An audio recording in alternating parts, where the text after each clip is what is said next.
ननकाना साहब जमात इस्लामी किसान बोर्ड पाकिस्तान के सदर शौकत चद्दर की ननकाना साहब में आमद।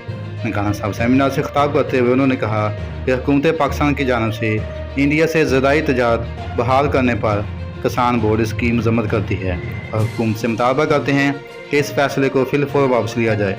उन्होंने कहा कि हुकूमत पाकिस्तान की जानब से ज़राई प्रोडक्ट, खादें, बीज और दवाइयों पर 17% सेल टैक्स में इजाफा वापस लिया जाए। ये किसानों के साथ बहुत बड़ा जुल्म है।